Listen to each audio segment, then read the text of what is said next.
Ok, merci, balingami katina kolo to pesbino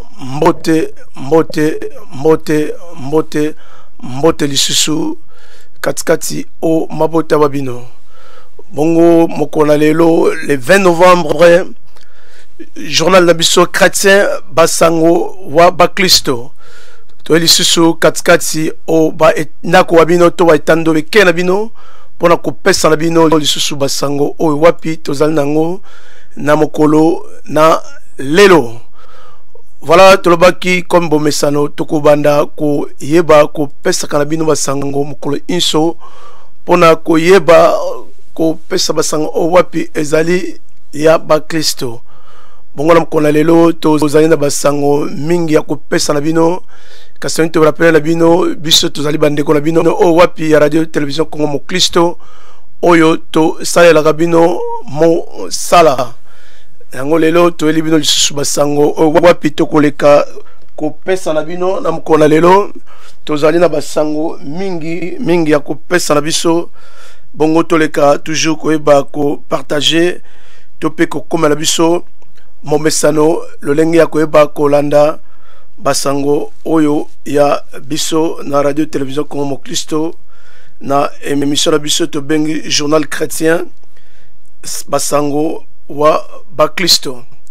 Basango wa baklisto to pesa ko bele information na maimaze koleka na biso baklisto. Bongo numéro contact na biso zaliwana soki bolingi ko contacter biso ko contacter biso pona ko pesa na biso basango kasi biso tozali pona ko yeba ko lukela bino ba information chrétien pona ko yeba ko limbola yango na radio télévision Congo mo Kristo. Bongo tokende lelo na basango na biso ya liboso o wapi tomoni miracle o usele ko salama et pas ya policier moko katikati na États-Unis. Policier oye azalaki bongo sauver la vie na ye na Biblia oyo azalaki nango na poche na ye.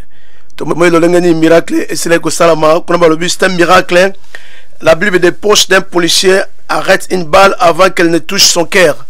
Donc policier oyo ye azali bongo ati Metz ya ville moko aux États-Unis. Azali bongo chef à police spéciale la lutte contre la criminalité. Bongo tangu bazalaki une opération ye pendant ça msala azalaki na Biblia na ye katikati na poche. Alors babandi ba beta ki masasi wana kendaki juste ko tout la Bible na ya poche et persécuté pour joindre na mtema. Donc ezalaki miracle policier oye azali chrétien. Donc ezalaki miracle oye salamaki kuna na Bolivie. Histoire s'est passée à Yangapani dans l'est de la Bolivie au cœur des affrontements violents qui ont des affrontements violents au lieu actuellement entre les partisans du président en exil Evo Morales et les forces de l'ordre. Les Del Mel rapporte l'histoire d'un policier qui a déclaré avoir eu la vie sauvée grâce à la Bible qu'il gardait dans sa poche. Voilà où ezalaki miracle et les kai katikati na policier oyo pona koyeba komonisa ndenge nini Biblia kokipe ko sauver via moto. Yango ezalaki très important pona ba Kristo koyeba vraiment ko ozwa Biblia oyo ezali important to ezali lokola monduki katikati na ba Kristo. Yango biso bandeko na bino radio télévision Congo mo Kristo to zali toujours wana pona koyeba ko pesa na bino basango wapi to koleka na koyeba komonisa bino chaque jour to lobaki to ko pesa na bino basango pona koyeba ko yebisa bino nini o ezali koleka katikati na ba Kristo dans le monde entier. Nango ezali important koleka koyeba ko se connecter à chaque fois na engundu kana biso ya radio télévision Congo mo Kristo. Bongo toyena ba sango mususu o wapi ezali bongo na mboka na Éthiopie. Na mboka na Éthiopie balobi nini? Balobi des pasteurs décapités en Éthiopie où certains craignaient des atrocités de masse. Kuna tomoni ba ningi bazali ko décapiter ba pasteur et pas bandeko na biso ba musulman parce que balingi ba Christoté. Bongo ba formation de journée babi en Éthiopie, des pasteurs ont été décapités, plus de 30 églises ont été attaquées, la moitié d'entre elles brûlées depuis juillet 2018. Donc bazo continuer ko brûler ba église c'est ba Christo kuna na Éthiopie banda mois de juillet 2018 kino lelo plus de 30 églises ont déjà basili ko tumba ko boma. Donc faut tout bon de la mingi pona bande ko na biso ba Christo o wapi bazali ko subir la persécution. Yango ndeko oyo kutami na bamboka oyo ba pesi opportunité pona rebonde la nzambe les kana ko yeba ko kata tina. Babide passés ont été décapités à Sedeba, près de la capitale éthiopienne Addis Abeba. En octobre dernier, alors que la région en proie de l'avoir conflit ethnique, un contact des Banamas Fond explique que la situation est assez difficile pour les chrétiens. La mort brutale de ces pasteurs s'inscrit dans ce contexte de violence exercée en Éthiopie, notamment dans la région de Roma, opposant au gouvernement de la force lors de s'affronter lors de la violente manifestation. Il s'agirait, selon les gardiens, de la plus grave crise de mandat du Premier ministre Ahmed. Tu vois, donc, kuna, ba chrétien, bazali ko subir vraiment, oezali persécution, il y a makasi, mukolo, katikati, na Éthiopie. Donc, oezali très important, yondeko oyo okutami, na sika oyo ozali bongo, na liberté ya kobondela les cas na koeba kokata tina pona o profiter na liberté oyo parce que ezali très important ezana bandeko mingi ba zali bongo ko bondela te parce que ba zali bongo persécuté yango biso bandeko na bino radio télévision comme Christo to zali wana juste pona ko pesa na bino basango oyo ezali ko leka katikati na mokili oyo na bandeko na biso ba Christo to zali ko continuer ba sango na biso oyo zali ko leka toujours katikati na engumbuka na biso ya radio télévision comme Christo bongo to kai toujours na mboka na Nigeria utamko na lobby basela ko libérer passer moko o azalaki bongo bakangaki na groupe babengi Boko Haram toyebi Boko Haram ezali groupe oyo baslamiste bazali ko créer terrorisme mingi katikati na Nigeria bongo Boko Haram libère un pasteur au Nigeria après avoir tenté pendant 7 mois de convertir à l'islam sans succès. Tomoni oyo slay koleka na mkona lobby pasteur oyo azalaki détenu na groupe oyo baslamiste ba Boko Haram bongoye bakangaki katikati na forêt ya Sambisa. Le pasteur a été refusé de régner. Jésus-Christ a été tenu à rester en paix avec ses ravisseurs. Comme on a passé Moïse Oyeleke, un pasteur au Nigeria. Alors c'était le 10 avril, alors qu'il était sur la route de Chibok. Il était enlevé par Boko Haram avec son frère pendant 7 mois. Il restera détenu dans la forêt de Sambisa, chef de Boko Haram. Il vient d'être libéré en même temps que Nyandilaya Ibrahim Oumar, une jeune étudiante. Donc, il y a pendant 7 mois, Azalaki Namaboko, il y a Boko Haram. Bongo Bazalaiko, Salanioso, araignée Jésus. Mais il y a Azalaiko Lingate, Aïkaki toujours un pico pour la Koeba, Ko Bon de la toujours colonae. Bongo tomoni na mokili ezalpe na ba passer oyo bazali ko sambela na solo. Alors tomoni de l'engeni nzambe alekaki na koyeba ko batelae histoire na ezalaki un jour nous étions en route pour Chibok quand nous ont attrapés et amenés à Yale. De là ils ont fait un détour, ils ont finalement amené à Sambisa au nengi passer oyo azalaiko meka ko rencontrer après avoir cause la libération na yo. Je suis très heureux aujourd'hui d'avoir été soutenu parce que d'où nous venons, nous sommes passés d'un lieu obscur à la lumière. C'est pourquoi mon cœur est rempli de joie parce que j'ai eu ma vie sauvée grâce à mes associés. Et puis dans le bon délai nae, ne alingaki na koeba ko sauver vie nae. Yango ndeko ezali très important koyeba ko bon de la na solo. Voilà, bien aimé dans le Seigneur, vous allez continuer na basango wapi oyo vous allez pesa na bino na journal chrétien na biso oyo to bengi basango wa ba Kristo. Basango wa Kristo to pesa na bino ba information à chaque fois pour na koyeba comment sabino nini oyo allez koleka katikati na ba Kristo. Bongo chaque jour à partir à 16h to pesa na bino basango pendant que ba commande samino nini o ezai koleka katikati o ba Kristo. Voilà toko kena basango msusu o wapi toko mona ya vétéran o babengi na kombo Aribileng. Aribileng azali un vétéran o wapi azalaki bongo participé ki bongo na depuis deuxième guerre mondiale. Alors hier depuis azalaka na âge de 17 ans bongo tilelo toko calculer 2019 jusqu'à âge de 17 ans à commune Mboula Nini. Bon, il y a petit témoignage puissant. Azali ko yozote na ba jeune bolingo parce que Jésus revient bientôt. Bon, il y a le binabiso na journal Totangi ba le vétéran yozote les jeunes à s'aimer les uns et les autres avant de rappeler que Jésus reviendra comme il a promis. Arabileng n'a que 18 ans quand il était déployé sur les plages de Normandie. Soldat de la première vague, il a débarqué sur la plage de Golden Beach le 6 juin 1944, invité à l'occasion de Remembrance Day par la BBC. Il rend publiquement un témoignage puissant sur l'amour et à s'adressant la jeune génération. J'espère qu'ils vont apprendre à s'aimer les uns et les autres. Il attend un dans ce monde, tant de cupidité, tant de sécurité, l'amour que l'on les uns les autres.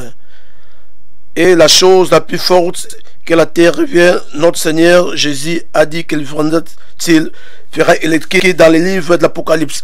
Donc voilà, Oyo vétéran, Oyo Wapi, après ça qui témoignage, Oyo qui est vraiment puissant par rapport à Oyo à Mekagiko, Mona, na guerre mondiale, il est toujours vivant, à Zaliko affirmer que Jésus revient bientôt. Donc le Seigneur Nabiso, jeune surtout, Kolingana, Moko, na Moko. On les a qui information wapi il fallait to pesa la bino encore na batali ba Kristo. To kokoba toujours na information na biso ya mkola lelo. To niko pesa, to niko zonga bongo na mboka na Dublin. Bongo to zali na information to ko pesa la bino libota ya ndeko na biso to couple Konde J. Ye azali ko pesa merci mingi na bandeko banso oyo basela ko supporter bango na ba moment oyo pasi basela ko perdre mama na bango na mboka na Angola bongo matanga esela ko leka lobby bongo ba remercier ba ndeko ko banso oyo wapi basela ko zala elongo na bango financièrement spirituellement et matériellement tikankolo aleka na ko ba ko pambola bino wana ezalaki maloba ya ndeko na biso J Konde pona koyeba ko remercier bandeko banso o wapi ba zalaki elongo na bango na ba mama o ya pasi elekaki na mkona lobi na kopanza matanga kasi tokoyeba koleka lisusu na basango mususu oyo ezali bongo katikati na journal chrétien na biso to basango wa ba Kristo. Bongo basango ni toko pesa na bino ezali bongo mama na biso Philo oyo wapi a présentaki album na ye mokolo na dimanche 17 yepe azali ko tonda matondo mingi na bandeko banso oyo bayaki ko soutenir pour koyeba ko lancer album oyo babengi na titre ya Kumbama pe atondi matondo bandeko banso oyo nyonso balekaki ko pesa présence na bango katika nisika et pourquoi pas na radio télévision Congo Mo Kristo o wapi alekaki na koyeba ko sala live katika na oyo esika pe na basali na kolobanso oyo bazalaki katika na oyo esika tokoleka lisusu na basango mosusu oyo wapi ko pesa na bino toujours na radio télévision Congo Mo Kristo toyebi radio télévision Congo Mo Kristo ezali engunduka wapi oyo epesaka biso basango wapi oyo ya ba Kristo bongo sango misusu toko pesa na bino ezali oyo esala koleka na mokolo na lobby na premier journal na biso ya journal chrétien. Tomoni photo ya ndeko na biso mes o wapi asili kotika biso na mboka na Limerick. Bongo matanga ezali ko continuer enterrement ezali bongo le 23 oyo samedi kuna na mboka Limerick. Esengel na biso bandeko banso ko kende koyeba ko assister pesoki mo le ezali ko assister bandeko pour na immense oyo esila koyeba koleka malamu kuna na enterrement mukona samedi ndeko lekana koyeba ko partager nouvelle oyo pour na ko kende ko soutenir bandeko na biso na mukolo na samedi oyo toleki na ba sango mosusu katikati na journal chrétien na biso tokopesa na biso ba sango mosusu oyo toali nango important na mukolo lelo encore bongo tozali na milulu oyo ezali koya le 7 décembre. Le 7 décembre ezali bongo milulu ya ndeko na biso David Ilunga oyo tobengi Matondo 3e édition le 7 décembre kuna na église ya Zion. Bongo tomoni ba invité ba zali mingi, droit d'entrée ezali gratuit. Toleka na koyeba koya ko pesa matondo na mokolo o le 7 décembre pona ko zongisa matondo na manso kolo na biso a zali ko sala.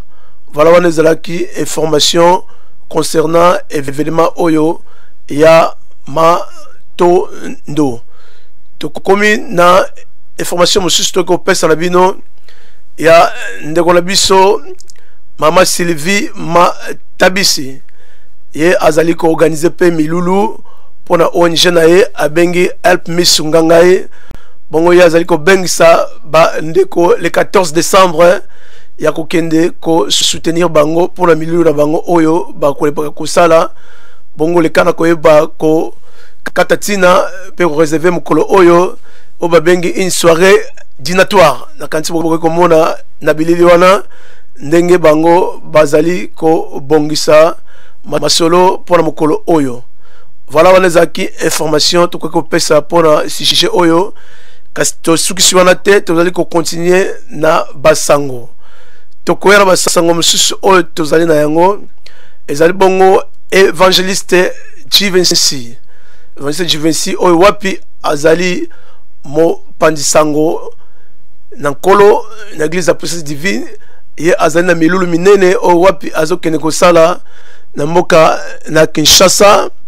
Bongo azali kosenga li bondeleli epa bandeko banso pour la milulu oyo esila koleka malamu na date ya le 15 décembre kuna na mboka ya Kinshasa. Bongo soki boleki na koyeba ko cha mabondeli katikata ndeko oyo nkolo akoleka na koyeba ko pambola bino pour la milulu oyo esila koleka malamu wana ezalaki information pour na ndeko na biso Jivency Chisunku. Toleki na ba sango mosusu ya ba Christ toujours tokoleka na ba sango oyo wapi tokopesa ya évangéliste Tangu Ifwene. Évangéliste Tangu Ifwene ye azali moko évangéliste oyo azali bongo na église ya Puissance Divine ye azali bongo na invitation na mboka na Portugal na Lisbonne kuna wapi azali na milulu minene akoleka na koyeba kopesa le 24 novembre oyo. Bongo ye a yebisi na biso tochai bino katikati na mabondeli pona milulu oyo esila koyeba koleka malamu katikati na mobembo oye azali kosala na poso iye pona ko kende ko pambola bana na Nzambe. Voilà oyo ezalaki information na biso toko pesa na bino na radio télévision Congo Mo Kristo oyo toko pesa na bino ko lelo kasi pona ko sukisa information na biso toko kende ko pesa basango ya mwana ya Pasteur Léon o wapi asili ko sisa kela sinaye. Bongo ye babengisi bato le 23 oyo samedi na mboka Golwe pona ko kende ko melamu masanga na sukali pe ko eba ko féliciter mwana oyo ezalaki ba information na biso na radio télévision Congo Mo Kristo oyo to pesa kana bino à chaque fois. Voilà au sommaire d'information to agina ngona mkola lelo soki nkolo azongi te tokutana bino encore na lobby pona kopesa na bino les informations bokoki toujours se connecter na radio télévision Congo Mokristo ou na Facebook page radio télévision Congo Mokristo, pourquoi pas s'abonner na chaîne d'abisso ya YouTube Congo Mokristo TV. Voilà oezalaki be formation tozalaki nango na mkola lelo tikan kolo alekana koyeba ko pambola